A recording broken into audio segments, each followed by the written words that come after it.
আপনারা দেখছেন Bankura TV. Breaking news. Bankura টিভিতে আপনাদের স্বাগতম। আজ বাঁকুড়া টিভিতে আমি বাঁকুড়া টিভির chief editor the tiger journalist দাদা উত্তম দে বাঁকুড়া টিভিতে তুলে ধরছি একটি গুরুত্বপূর্ণ ব্রেকিং নিউজ। পাকিস্তানের সঙ্গে যুদ্ধ পরিস্থিতিতে ব্যবসায়ীরা যেন কালো বাজারি করার চেষ্টা না করে, নবান্ন থেকে কড়া নির্দেশ মুখ্যমন্ত্রী মমতা বন্দ্যোপাধ্যায়ের। কিন্তু আসল বিষয়টা কি বলুন তো, এই আমাদের এই পশ্চিমবাংলার মুখ্যমন্ত্রী মমতা বন্দ্যোপাধ্যায়, এনার নির্দেশ কি কেউ মানে?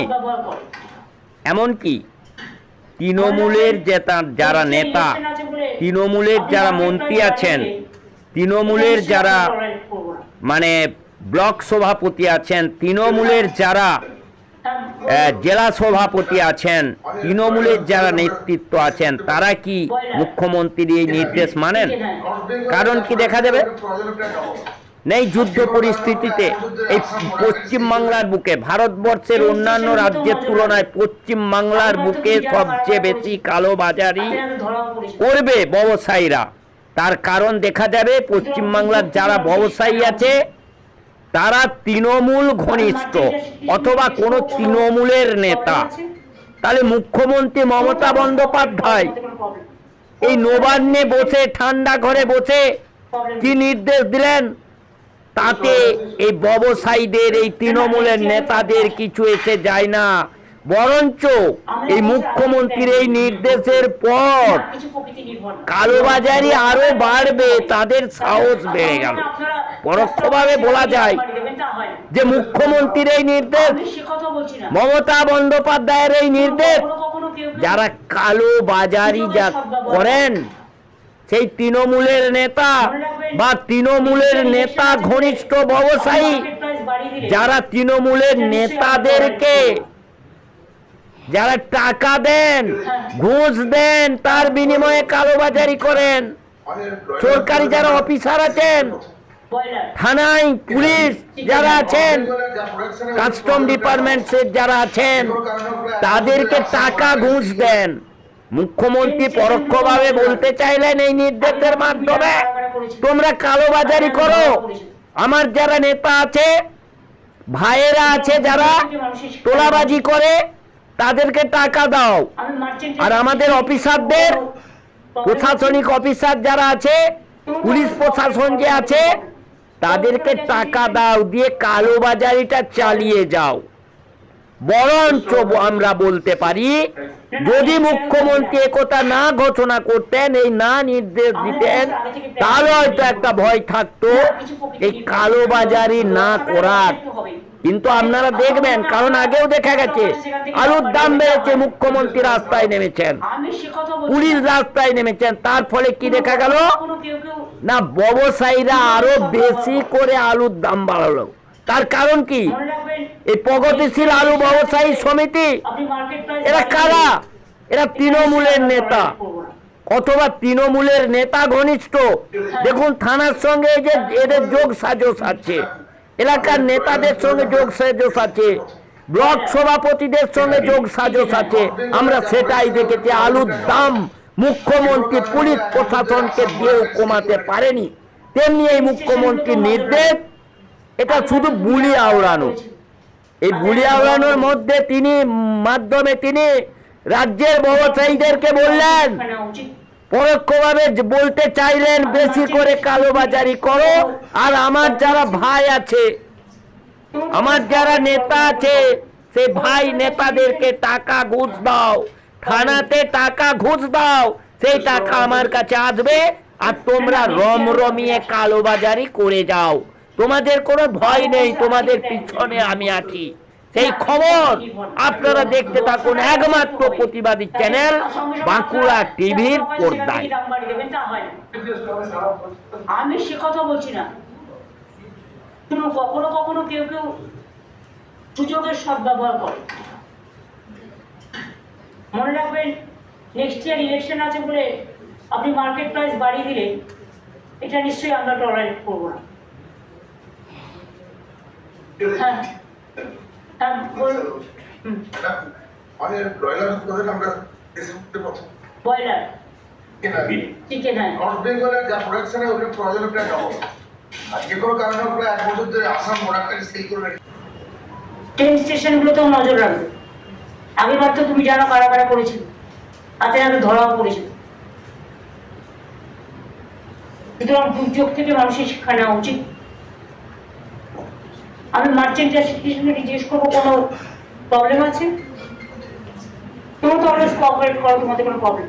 কোল্ড স্টোরেজ অ্যাসোসিয়েশন প্রবলেম নেই। স্টক আছে না না, নেক্সট ইয়ারেও থাকবে না আশা। আমরা 1 বছর আগে থেকে প্ল্যান করি না, কিছু প্রকৃতি নির্ভর না। বর্ষাকালে বর্ষা একটু হবেই, তাতে আর সঙ্গে সঙ্গে আপনারা যা স্টক আছে সেখান থেকে দাম বাড়িয়ে দেবেন, তা হয় না। আমি সে কথা বলছি না। শুনুন, কখনো কখনো কেউ কেউ সুযোগের সদ্ব্যবহার করে। মনে রাখবেন, নেক্সট ইয়ার ইলেকশন আছে বলে আপনি মার্কেট প্রাইস বাড়িয়ে দিলে এটা নিশ্চয়ই আমরা টলারেট করবো না। হ্যাঁ হ্যাঁ বলুন। ব্রয়লার উৎপাদন আমরা ব্রয়লার চিকেন, হ্যাঁ নর্থ বেঙ্গলের যা প্রোডাকশনে ওগুলো প্রয়োজন প্রায় ডবল। আর যে কোনো কারণে প্রায় 1 বছর ধরে আসাম প্রোডাক্টটাকে সেল করে রেখে নাও হয়ে থাকে, তোমরা কেন এটাকে স্পর্শ করো?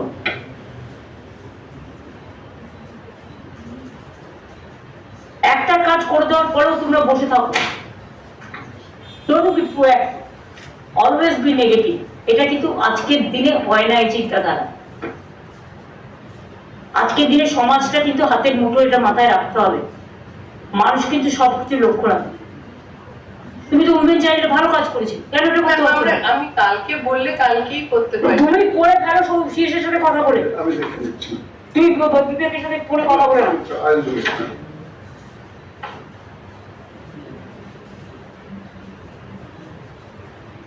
সুপার বাংলার 649টি আউটলেট আছে এখন পর্যন্ত, যেটা ফুল ফল সবজি, ফুল নয় আলু বিক্রি করছে। তোমাদের মাছেরও কিছু আছে।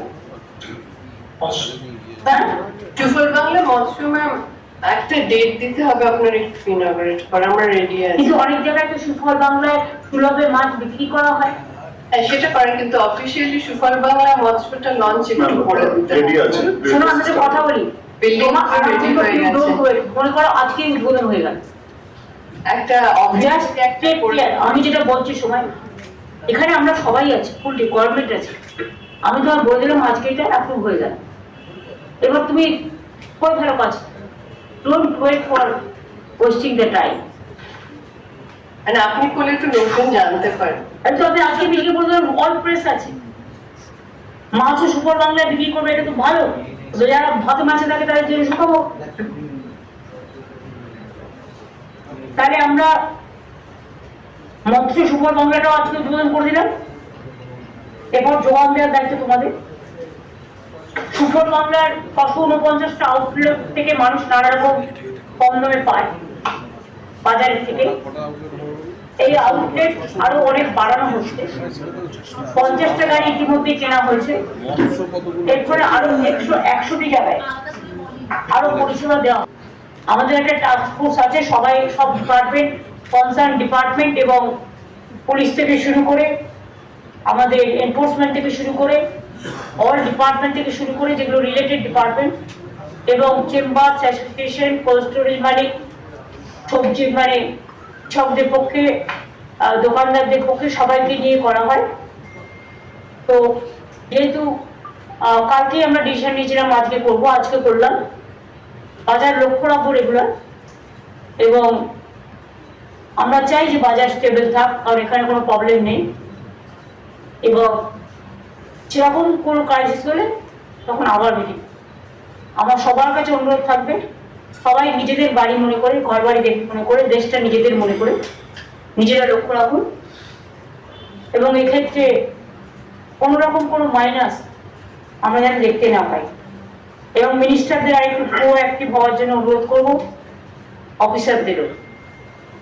পুলিশকে তো নানা উন্নয়নতে পাঠাতে হয়, অনেক কাজই করতে হয়, অনেক কাজ করতে গিয়ে অনেক সময় তারা এদিকটা দেখতে পারে, তার জন্য এনফোর্সমেন্ট আছে আলাদা করে। তারা লোকাল পুলিশের হেল্প করতেই পারো, তোমরা তোমাদের টিমটাকে স্ট্রং করো, জেলাতে ডিএম এর আন্ডারে একটা করে টাস্ক ফোর্স তৈরি করো, ওটাকে একটু রিঅ্যাক্টিভেট করে দাও। তাহলে আজকে মিটিংটা এখানে শেষ করি। আমার একটা কথা বলো, এই তোমার কিছু কথা আজকে বলা হয়ে গেছে না বলে দিলে আজকে তো বলা নেই। কত বাড়ি ছিল? 220 টাকা।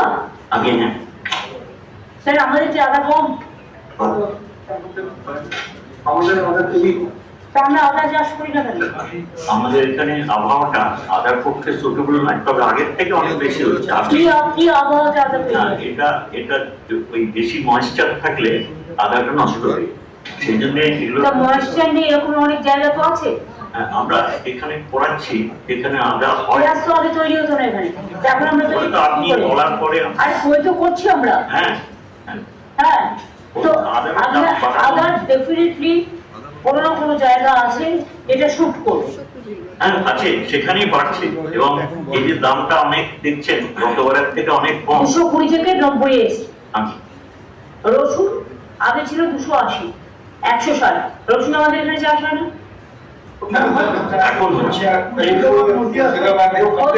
আমি সেটা হচ্ছে আদাও ওই সব জায়গাতেই হবে। বাড়াও।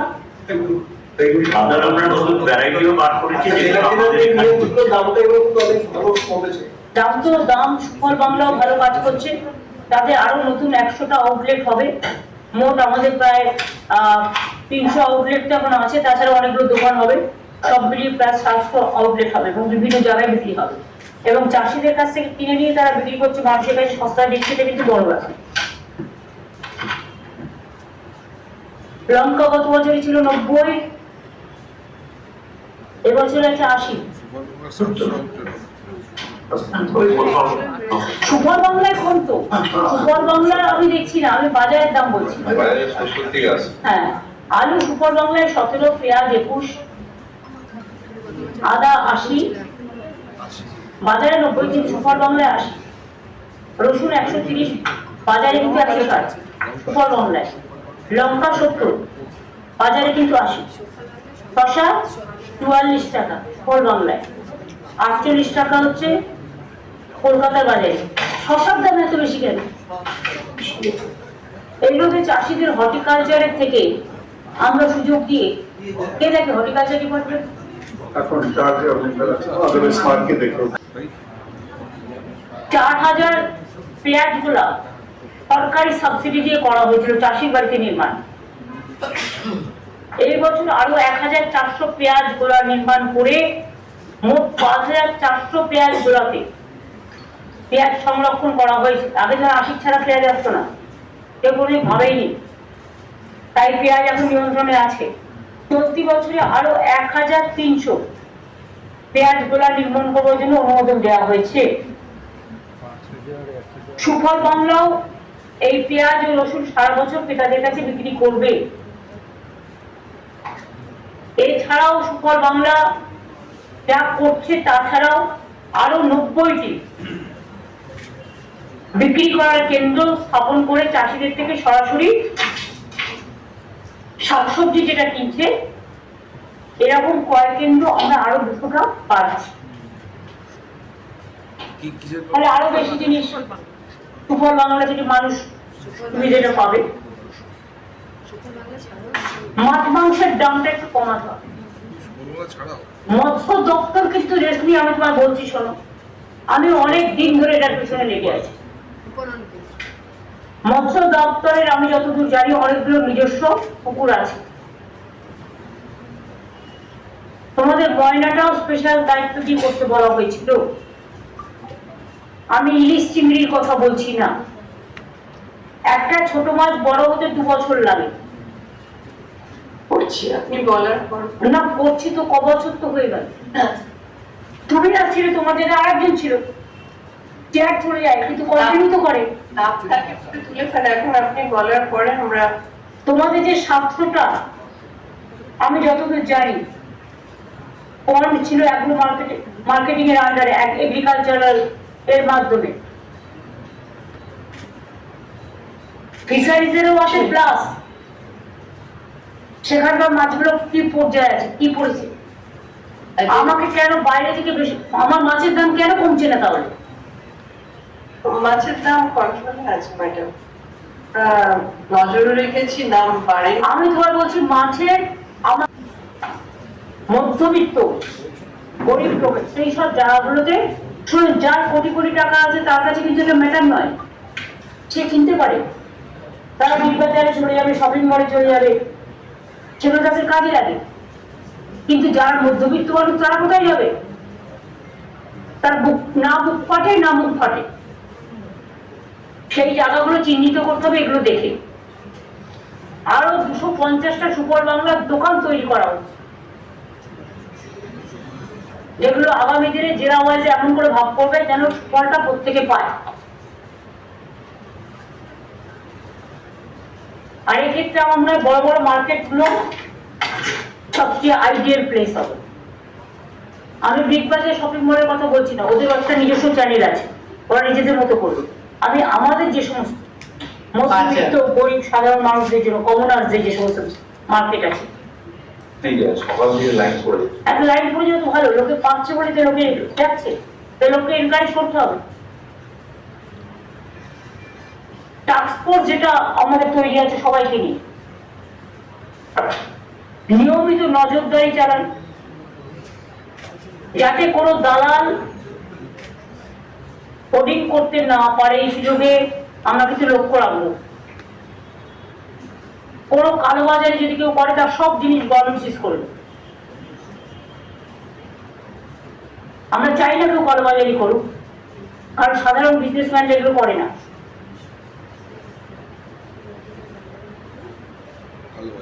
সাথে সাথে ডিএমএসপিদেরও বলতে হবে, মিউনিসিপ্যালিটি মার্কেটগুলোতে নজর রাখতে হবে। অল মিউনিসিপ্যালিটি মার্কেট নিয়ে বড় তুমি একটা মিটিং করো, এরকম করে ইনস্ট্রাকশন গভর্নমেন্টে দিয়ে দাও। কারণ মিউনিসিপ্যালিটি গুলো, আমি কম কথা বলাই ভালো, কম পেজের সামনে করছি, ভালো বললেও নেগেটিভিটি একটা ন্যারেটিভ তৈরি করবো। মিউনিসিপ্যালিটি গুলো যেগুলো লোকাল আছে সেগুলোকেও দায়িত্ব এই কাজগুলো করতে হবে, না করলে অন্য কোনো নোডাল অফিসে রেডি করো।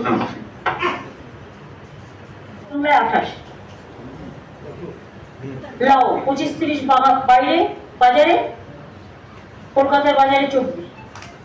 কলকাতা বাজার শুধু দেখলে হবে না, আমাদের গ্রামীণ বাজারে দেখতে হবে, গ্রামের লোক যাতে জিনিসটা পায়, চাষিরা যাতে দাম, হ্যাঁ ওখানে কম থাকে, তার কারণ তারা লোকাল প্রোডাকশন করে এবং চাষিদের থেকে কিনে নেওয়া এই ব্যাপারটা কিন্তু খুব ভালো ব্যাপার। তাতে চাষিরাও উপকৃত হয়, লোকেও টাটকা জিনিসটা পায় এবং সুফল বাংলার মধ্যে দিয়ে আমরা মানুষের যে সুফলটা এটা কিন্তু আমরা পৌঁছে দিতে পারি। দেশের বর্তমান পরিস্থিতিতে যেন কালোবাজারি করে কেউ যেন দাম না বাড়ায়, কেউ যেন হোর্ডিং করবার চেষ্টা না করে, বর্ডার দিয়ে বেশি টাকা পাবো বলে অন্য জায়গায় মাল সাপ্লাই না করে, মাল মানে মেটেরিয়াল। এবং আগের বার আমি দেখেছি বারণ থাকা সত্ত্বেও গড়বেতা, ঝাড়গ্রাম, চন্দ্রকোনা এবং বিক্ষোভ প্রধানের এলাকাটা যেন কি নাম জানবে, দাতর, এইসব জায়গা দিয়ে সমস্ত আলু বেরিয়ে গেছে।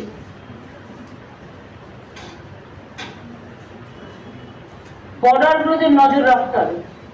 ঠিক দিন তুমি দায়িত্বে আছো, প্রত্যেকটা ডিএম এর সাথে আমি বলবো রাজীব একটা ভার্চুয়াল করবে, এবং কেউ যেন ওই ট্রেনে করে পাঠিয়ে দিলাম সেট খবর রাখবে না, অত সহজে নয়। আর এইসব সময় এসব যারা করে না, এটা ক্রিমিনাল অফেন্স। এখন দামগুলো সবজিগুলো টেবিল আছে, তার কারণ সঠিক টাইমে সরকার সঠিকভাবে ব্যবস্থা নিয়েছে এবং মনিটরিং করে বলে। এবং আমাদের এখানে যেমন সুপার বাংলা 17 টাকা আলু বা বাজারে 18 টাকা আলু, বাইরে সব জায়গায় যান 24 থেকে 30 টাকা অন্যান্য রাজ্যে, যেটা আপনাদের দেখে রাখতে হবে। আলু চাষিরা দামটাও ভালো পেয়েছে, চাষিরা সুফল পাচ্ছে, এটা আমাদের সুবিধে। আপনি কেনা শুরু করেছেন বলে আপনি প্রাইসটা কথা ভালো। বলবেন না, আমি কথা বলবো। না, এটা তো আপনি তো আচ্ছা, বলছেন না। ছেড়ে দিন না আপনি। রাজ্যের 518টা হিমঘরে যে আলু আছে, আমি সংখ্যাটা বলছি না, তাতে আমাদের যা প্রয়োজন আছে চাহিদার থেকে যোগান বেশি আছে, সুতরাং আমরা টোটালটা ইউজ করতে পারবো।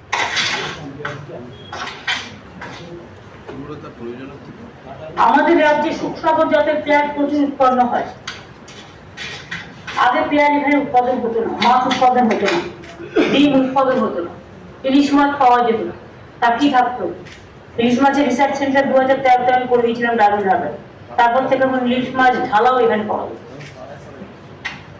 ডিমও, টোটাল ডিমটাই আসতো সাউথ ইন্ডিয়াতে, কিন্তু এখন প্রায় 75%, 80% হয়ে গেছে। কত? 99%, আর 1% করে দিই।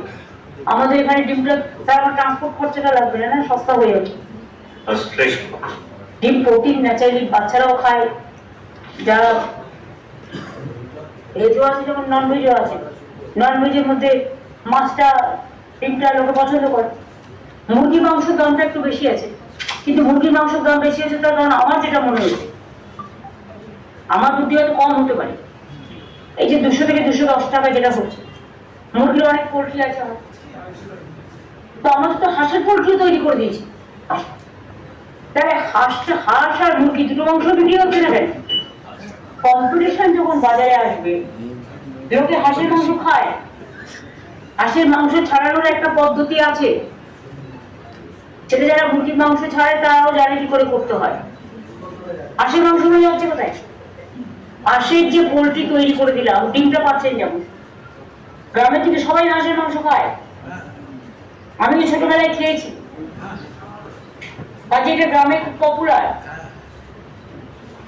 বিভিন্ন জেলায় হাঁসের মাংসটাকেও যারা তৈরি করছে, হাঁসের জন্য, হাঁসের পোল্ট্রি করার জন্য আমরা টাকা দিচ্ছি ফার্ম করার জন্য, সেই মাংসটাকে বাজারে নিয়ে আসুন।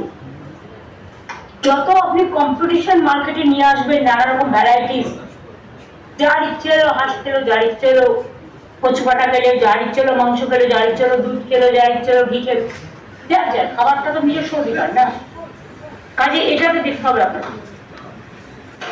ভুট্টার প্রোডাকশন আমরা বাড়িয়ে দিয়েছি 3.5 থেকে 28 লক্ষ। তাহলে আপনারা একবার ভাবেন না তো এটা? না, আপনার নর্থ বেঙ্গলে কেন? নর্থ বেঙ্গলের লোক খায় না মুরগি, আপনি আসামে দেবেন কেন? আগে তো বাংলাকে দিন। আসামের লোক আসাম থেকে নেবে, ওদের কোনো অসুবিধা নেই নিশ্চয়ই। হ্যাঁ, তো ওদের যদি শর্টেজটা থাকে সেটা তো ভালো। তো আপনি কেন আসামের উপর নির্ভর করবেন? ওয়াই না করবেন না? অতি লোভে তাঁতি নষ্ট করতে যাবেন না।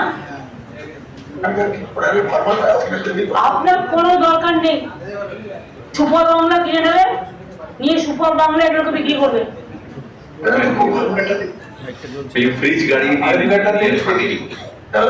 যা বলছি সুফল বাংলা কিনে নিয়ে বিক্রি করো, আর কিছু ফ্রিজ মানে এয়ার কন্ডিশন গাড়ি নিয়ে নাও। আর হাঁসের পোল্ট্রি কি খবর?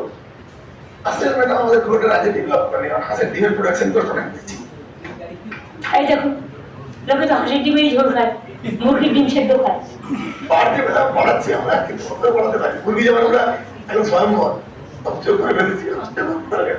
তো হাঁসের কি হচ্ছে? হাঁসের কি অবস্থা এখন?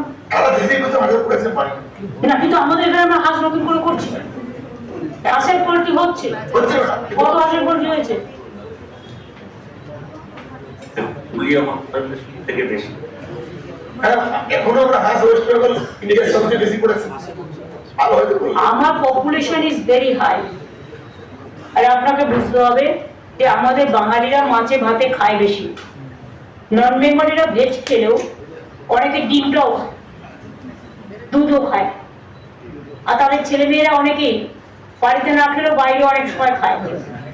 সুতরাং আমাকে খাবারটা যার যার নিজস্ব অধিকারের মধ্যে পড়ে, আমরা এর মধ্যে ইন্টারফেয়ার করব। কিন্তু হাঁস যখন আমি স্টার্ট করেছি, হাঁসের পোল্ট্রিও, হাঁসের পোল্ট্রির ডেভেলপমেন্টে কি হলো আমি জানতে চাই। আর ডিমের ঝোল, লোকে কিন্তু মুরগির ডিমের ঝোল খায় না, হ্যাঁ হাঁসের ডিমের ঝোল বড় বড়, আর মুরগির ডিমটা সেদ্ধ খায়। এরাই জল বাচ্চা তাহলে এবার তারা আপনার মুরগির ডিমটা একটু দাম কমবে, মুরগি মাংসটা কম্পিটিশনে আসুন।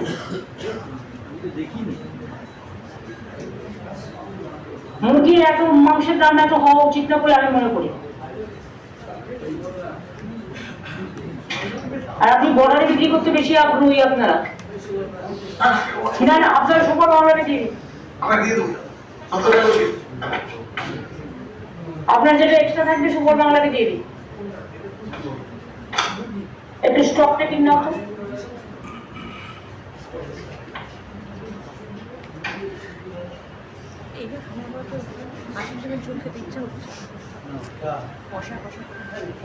এগুলো দেখে না, ভিতরে লিখেছেন, এগুলো দেখে